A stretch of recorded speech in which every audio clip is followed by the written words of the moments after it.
It needs to be integrated in the day-to-day work of the union at rank and file level, in bargaining with our employer and building the widest possible alliances across the TUC and across the movement, because we have got a critical role in winning hearts and minds around this issue, in building alliances across trade unions and with environmental campaigners, and helping mobilise the mass support that will be needed to make a serious impact. Now, let me just say that I think all of us, I suspect, in this room would recognise that the consequence of the mantra of the last nearly 3 decades, that neoliberalism, laissez-faire capitalism, whatever title you want to give it, we've been told that that was the route to economic prosperity. We were told that unions are an impediment to economic prosperity, that a reliance on a financial sector, we can see the manufacturing sector, it doesn't matter anymore if we allow the manufacturing processes to go to the wall. Britain is positioning itself by an increasing dependence on the financial sector. Now that, of course, as we know, is the cause of the biggest and most spectacular financial crash since 1929. It's the cause of an impending and biggest recession since the 1930s, and pushes the planet ever closer, ever more perilously to the edge of environmental disaster. And again, of course, having heard the refrains that neoliberalism, that weakened unions are a route to economic prosperity, after being told that meeting social need over the course of the last 20-odd years is not affordable, then magically, in capitalism's hour of need, the government are able to find an astonishing £1.4 trillion of public money to bail out the very financial institutions that have a major hand in causing the crisis in the first place. And my point is that it never was and never will be, these facts show that it never was and never will be a question of affordability, and it never was and it never will be affordability, and always was and always will be a question of political will and a question of political priorities. Because just at the point that the markets crashed, in The Guardian there was a number of articles, a number of pundits and observers were asked to give their take on it. And I was struck by, this was only 2 or 3 days after the crash, an article by Naomi Klein, who said that nobody should believe that overblown claims that free market ideology is now dead.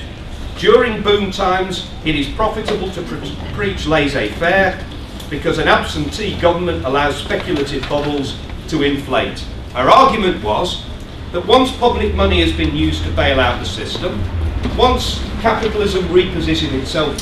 politically, once the dust has been settled, that we'll all now be told by the very same people who told us neoliberalism was their answer to all that. They're the very same people now arguing that the massive budgetary crisis caused by investing 1.4 trillion is now the justification for swinging and deep cuts in public expenditure programmes. And of course, we're acutely aware in the PCS, as we are with other public sector unions, we've never faced such a barrage of propaganda that attacks the very concept of public sector trade unionists. We're played the usual media caricatures that were just this vast overblown bureaucracy who fulfil no social and economic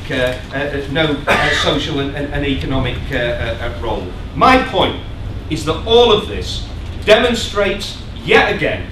that the market is the cause of the problem and cannot be the solution of the problem. And when politicians aren't prepared to act, and it means going beyond the rhetoric of Miliband, who talks about 100 billion, who believes, mistakenly consistent with the government's approach, that providing political decrees and targets will some way magically translate itself into genuine investment and genuine action to tackle these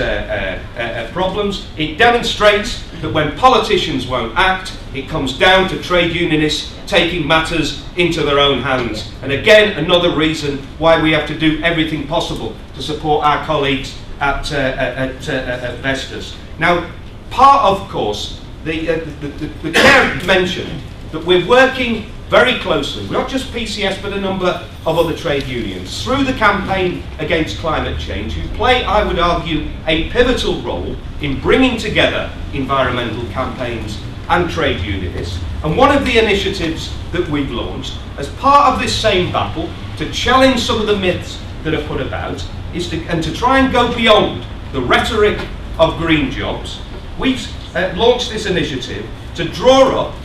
with working closely with sympathetic academics and environmental groups, to draw up a pamphlet and book that we hope to have ready before Copenhagen, that demonstrates and presents both the technical and political arguments of how it is entirely realistic and feasible, with the right investment, with the right political control, to create millions of new jobs that have a tangible impact on climate change. And we're looking in a number of areas. In the area of construction, in social housing programs, of insulation of residential homes and public buildings. We're looking at investment around transport, high-speed rail links, the way that could generate additional jobs. Most importantly, we're looking at the fundamental question of investment in renewables. And again, I mean, you couldn't really make it up. It's one of the most astonishing ironies that at the point that Miliband is making the statement about the importance